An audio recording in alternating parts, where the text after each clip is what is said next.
Hi, everyone. Welcome back to the Turtle Wins the Race Home-Based Business Chat podcast. I know that's a long thing to say, but I'm going to say it because that's the new title. And today I want to talk about burnout because, oh my God, I tried to do this about 7 times yesterday and I screwed it up every time. And then at the end, I was just like, I can't do this anymore. And I wasn't talking about burnout then, but it was on my list of things to talk about. And I thought, let's talk about that today because I'm doing a little bit something different to combat that. And we can talk about that as one of the options.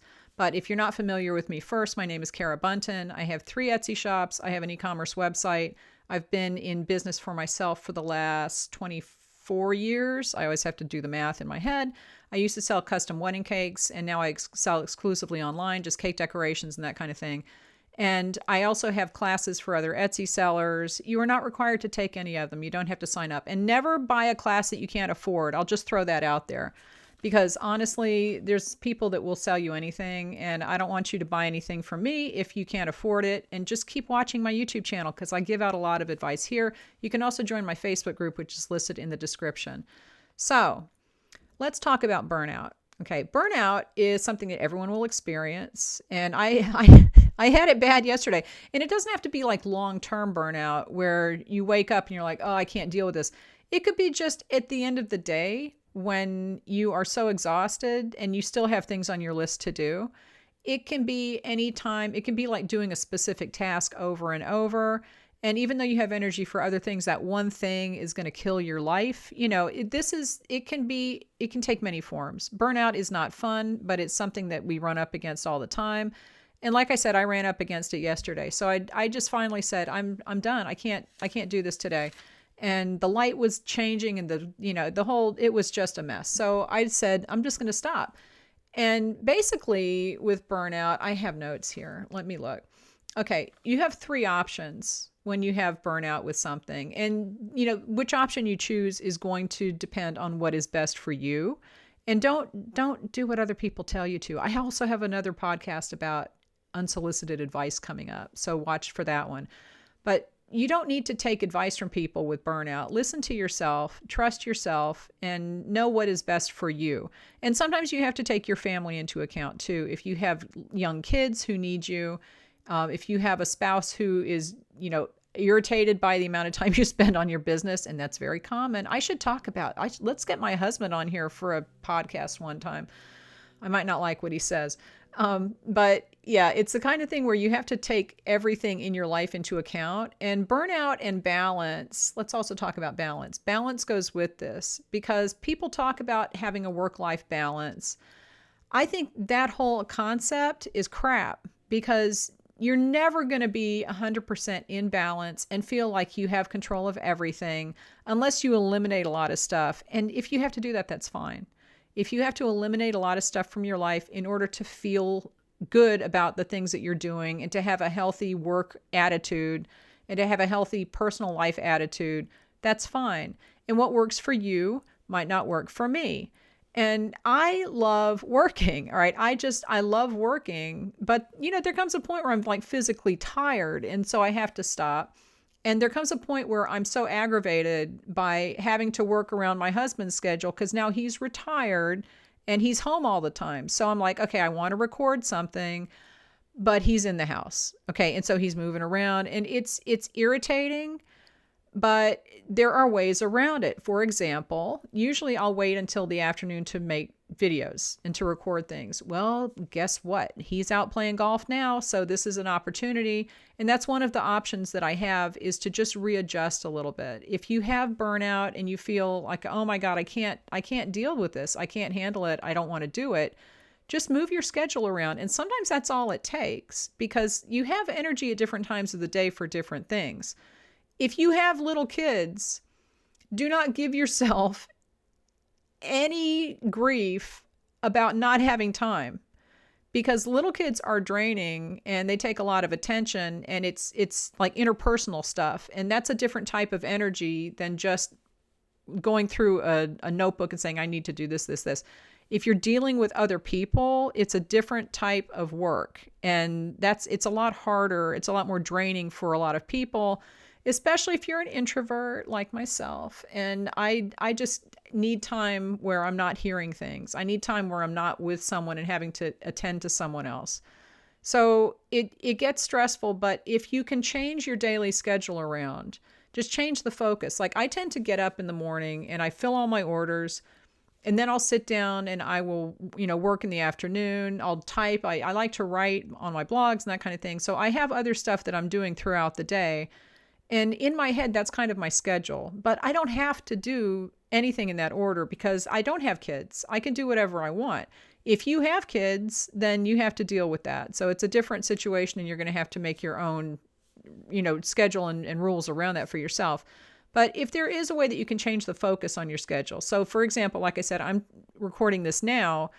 It's going to get it out of the way. It's earlier in the morning. No one's here. I don't have to worry about noise in the background unless the cats start fighting, But it just gives me that little window where I can get things done and then I can be done with it. And I don't have to worry about it thinking, in my head, oh, this is coming up. I need to do this. So if you can, and I hate to say it, because this is advice that everybody gives you. If you can get up early before anybody wakes up. Now I know what happens. All right. You get up early and then the kids hear you getting up and then they're suddenly, they're awake. So that might not work for you. And that's the advice that everybody gives. If you can get up early, some people work later. Some people can get up early. And if you can do either of those, that's fine. But I would say that one thing you can do is maybe cut back a little bit on things and get your sleep. You need to get your sleep because if you don't get your sleep, and everybody needs a different amount, but if you don't get the sleep that you need, you're not going to be able to do anything. And it's a brain fog result.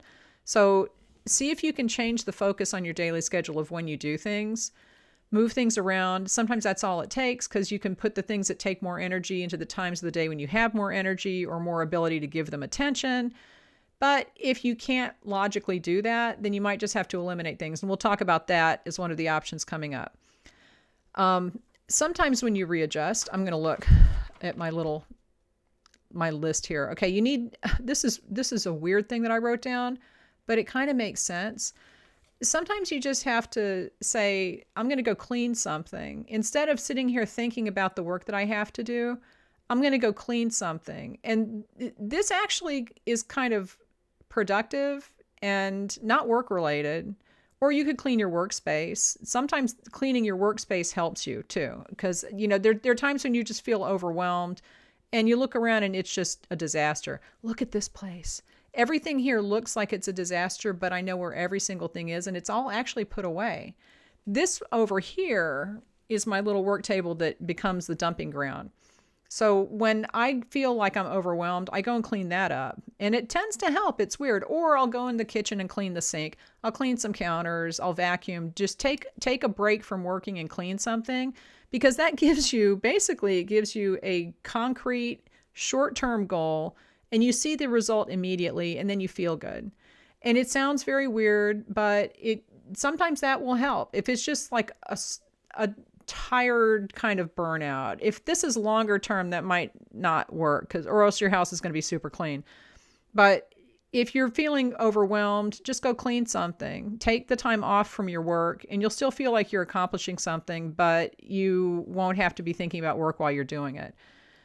If you don't want to do that and you think I need to sit down and analyze something or else I'm not actually, oops, I just moved that. If you're thinking you need to analyze something or else you're not doing work, you might want to just go and sit down and do some analysis on some stats. Go and look at what the heck. I'm catching my cord here. There we go. All right. Sorry about that. I just made everybody seasick. If you're not watching, I just moved the camera around by accident. You probably didn't miss much. All right. So sit down, look at your stats, do an analysis of what's working because as you can reshift, you can refocus, you can say, okay, this is working. I'm getting a lot of traffic from my email list. I'm getting a lot of traffic from TikTok or whatever you're doing. And just decide that you're going to put more time into that and not maybe work on the other things for a while. Just put some things aside and that's okay. And I'll talk about time off in a minute, but this kind of rolls into that because if you restructured the time that you spend during the day, you might want to restructure what you're spending time on. So just shift things around, figure it out.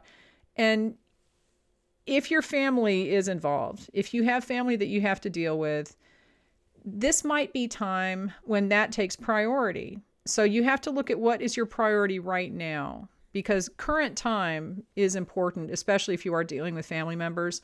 You might not have kids, but you might have elderly parents. And when my in-laws were in their 90s, they lived in a nursing home near us, and I was the one that had to take them to doctors and, just kind of be their caretakers when they needed help.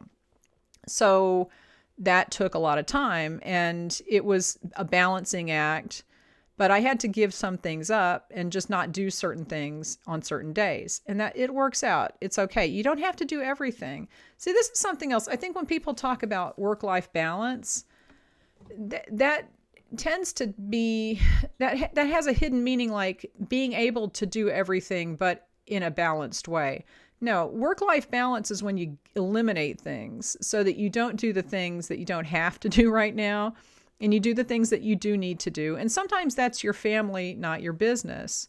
So there's nothing wrong with that. And I think that when people talk about work-life balance, it gets presented in a way like, oh, you can do it all. Here's the book written by the CEO, and she's great, and she gets all this stuff done. She has everything under control. Yeah, she has 6 nannies for her young kids. Her older kids are in boarding school.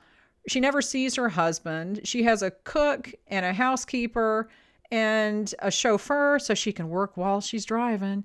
This is not realistic. This is not a realistic picture of life for most people, right? So don't feel like you have to have everything in balance.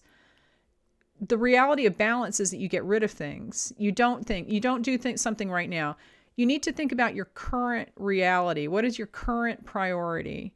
And your current priority is the thing that you need to do, and balance everything around that. And sometimes not doing things is okay. All right. So let's talk about taking time off and not doing things, because time off, readjusting is one thing to deal with burnout. Time off is another thing where sometimes you just say, all right, I'm not going to work on my Etsy shop for a week. I'm not looking at stats. I'm going to fill the orders and that's it. I'm going to do the bare minimum. And this is, people talk about quiet quitting, right? That was a big thing last year. It's like, oh, quiet quitting. It's like people have been doing that for years. You just do the minimum and you go to work and you come home and you're done. So basically what you want to do is think of that if you need to take time and just kind of take some time off, but you don't want to close your shop, just do the bare minimum. Go to work, fill your orders, and then when you're done filling orders, you're done. And you don't work on social media. You don't work on anything else. And you can schedule things ahead of time to do this, because I'm a big fan of scheduling stuff. You don't have to think about it after that. There comes a point where sometimes you just need to take some time off and just do the bare minimum to keep your business going, keep the orders going out, but then don't work on it other than that. And it will help you to take a breather away from that and just go do something pointless. Go do something that you wanted to do and you haven't had time because you've been working. Take a short vacation. You can have a total shutdown if you want to just turn your shop off on vacation and go. You can do that. Just do that for a few days and you'll feel better, or you might, I don't know. But I think not working for part of the day and consciously not working, not doing work on your business for part of the day, sometimes that's a good thing. And you might find that after a while you want to start working on your business again. You want to get on social media. But these days when people take a break from social media, everybody applauds them, right? Oh, you're so brave to do that. Oh my God. And just say, I'm taking a Facebook break. I'm taking a break from Instagram. Make an announcement on your homepage or on your Instagram account or your, whatever. I guess Facebook, wherever you post, it doesn't matter. Wherever you feel like you have to continuously post to get seen, make an announcement. I'm taking a social media break and my business is still open. So feel free to order, but I'm not going to be here for a while. And people will go, oh my God, have a good time off. You deserve it. You deserve it. They're going to tell you that. Yeah, and you probably do because you're probably thinking about this all the time. So just take a break. But if you don't want to do that, just go and whittle your list down. And this is where the balance, like I said, getting rid of things.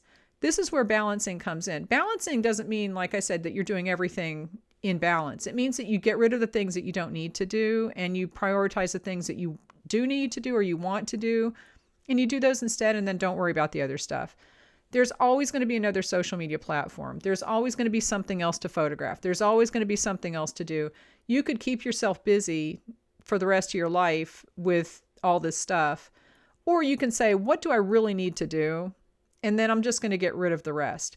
And I'll tell you, I'm seriously considering not even posting on Instagram or Facebook next year for my business.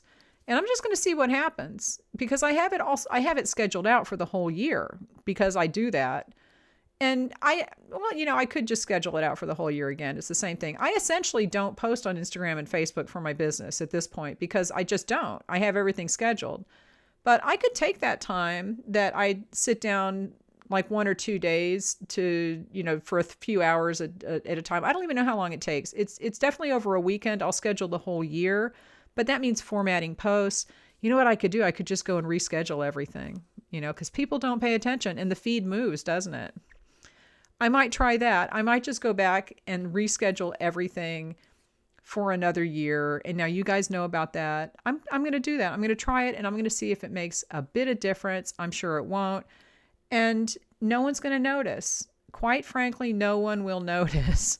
I think I'm going to do that. That sounds kind of fun. And it's the kind of thing, though, if you don't want to do something and it doesn't bring you that much of a result, then just don't do it. Because I could, like I said, take that time that I schedule everything and do something else. I could be taking a walk. I could be playing Zelda, which I plan to be doing very soon.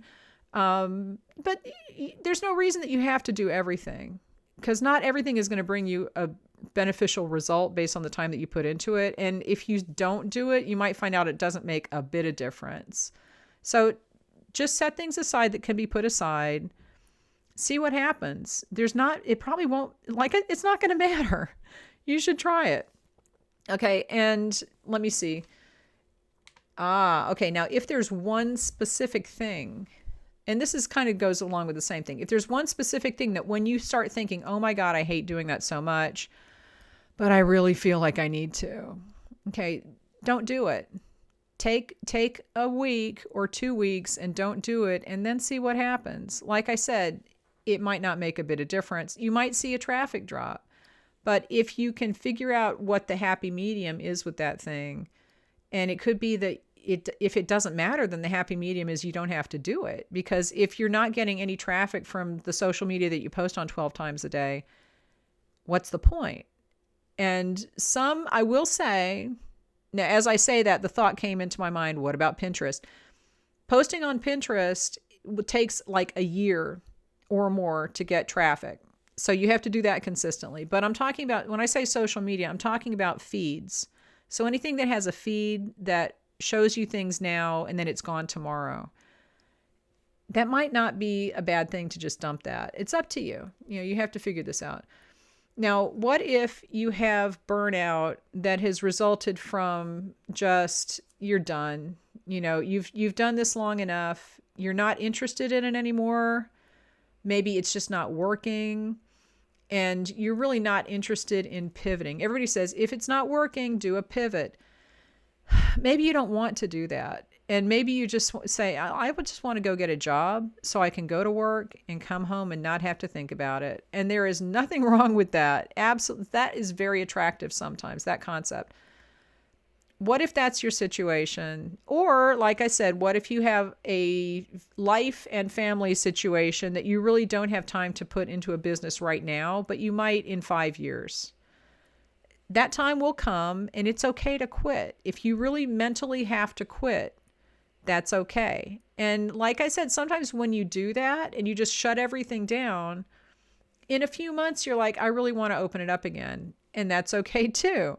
The reason that we work for ourselves is that we want that control. And this might not be the same for everyone, but I think most of us want to have control of our time. We want to have more time to do what we want to do. And that's the idea. It doesn't usually work that way, because a lot of times when you have your own business, you have to put more time into it than you would with a job if you work for someone else. And you end up spending a lot more time on it than you thought. if this is not right for you, or if you just want to decide to do this part-time and for fun, you can do that. If I was going to do that, let's say that I decided I want to scale my business down, and I actually am in the process of figuring out how to do that because, like I said, my husband is retired, and having him around all the time is kind of messing with me, where I feel like I should be retired also, and I'm not anywhere near being retired. I'm younger than he is by 8 years, so I still have time where I should be working, and I can't retire yet, but thinking about it, just having him being retired, it feels like I should have more time where I'm not doing any work. All right. But at the same time, I'm still working. It's a little weird, and you're going to hit that point in your life, but the work is still going to be there if you decide to stop or slow it down. And, like I said, I'm thinking about this, like, how do I balance this out? And I think part of the way that I'm going to do it is just to offer things that are ready to ship. Or I'm going to move a whole bunch of stuff off of Etsy onto my website only. And then I'm only selling it in one place. I mean, there's a lot of different options. So you can just eliminate a whole thing that you sell if it's something that irritates you. And that can get rid of the burnout. It can help kind of give you a fresh opinion, kind of a fresh attitude about it. But when your personal life starts creeping in, it will give you burnout because it's a balancing act. It's all balancing. But you can completely close your business just temporarily or permanently. And you can close your Etsy shop and not delete your account. It's two separate things. I just wrote an article about this on the Artisan Shopper blog. You can close your shop and it'll be there in 10 years. So if you want to do that, that's an option. Just close it and then come back when you're ready. Perfectly fine. What you also could do, like I said, partially close, like moving the things off of my Etsy shop onto my website only. So I only have one place to sell those. I'm not balancing both the sales on this. You have to look at your numbers for that and figure out if that's viable. Or you can just chop off a part of what you're doing and just quit doing that thing completely. And I recently did that. Actually, there's one type of silicone mold that I make for soap makers that go in soap boxes. And every time I got an order for that, I died a little bit. And I don't know why, because it didn't take much longer to make them. They were more expensive. They were heavier to ship. I decided that I was done and I just stopped selling them. And I've still had people sending me, do you sell those anymore? I'm like, no, I don't. And I'm not sad. I'm not sad about it. So sometimes just eliminating something will just chop it off, chop that thing off and don't look back. That's fine. And I remember when I was working as the manager at the department store, I was in the bargain basement. It was high stress, and I decided to quit and go back to grad school. And I quit. And I came back like a week later to visit because, you do that, right? And as I descended the escalator into the basement, my assistant was there, the woman who had been my assistant. And I saw her and I just started laughing, and I don't know. I was just like, I don't have to be here. I don't have to stay. I can walk out. I'm not tied to this place anymore. And it was a glorious feeling. I was laughing like crazy. And she's like, you don't really have to. She's like, don't rub it in. You don't have to laugh like that. I'm like, but I do. This is great. I don't have to be here. And getting rid of some things sometimes will just free you. It's a freeing experience. So if you close your Etsy shop and you stop selling on Etsy, and you suddenly feel like the heavens have opened and the angels are singing, then that tells you something, right? But if after a while you feel like you want to come back and just do it part-time or start again, then the shop will be there. Things will still be there. Everything will still be there. And it might have changed, things change, but it's not something that you can't come back to later. And sometimes that's what you have to do if you're just totally burned out and there's no coming back from it. So, burnout happens when you're overwhelmed, when you're exhausted. If you're not making progress or you're discouraged, that might not be the reason to stop. That might be the reason to reevaluate, and to maybe go in a different direction. Or when your personal life starts creeping into your business so much that you just can't take it. And people have breaking points. You don't want to wait until you hit your breaking point to make these decisions. So don't feel bad if you have to stop doing something, stop making something, shut down for a while, pivot, go clean your kitchen, whatever you have to do based on the situation. That is it a big burnout? Is it little burnout? Are you just bored? Do you just need a day off? Do you need a day to not do any work? That's perfectly fine. And don't feel like you have to be accomplishing something all the time. Everybody needs to have fun. My daughter said that to me when she was like 7. Everybody needs to have fun. And I think that she had sent that to me on a Mother's Day card. And she said, I think it is funny that you play RuneScape. And yes, I did. And I could pwn you. But she said, I think it's funny that you play RuneScape. Everybody needs to have fun. And I was like, you know what? That's the wisdom of the child. And it's absolutely true. Everybody needs to have fun. And if you feel like you're not having enough fun, look around to see what you can get rid of and chop it off. That's all. So leave me any questions, leave me comments in the discussion below. And if you have solutions for your burnout that you've tried, leave them also. And I will talk to you guys later.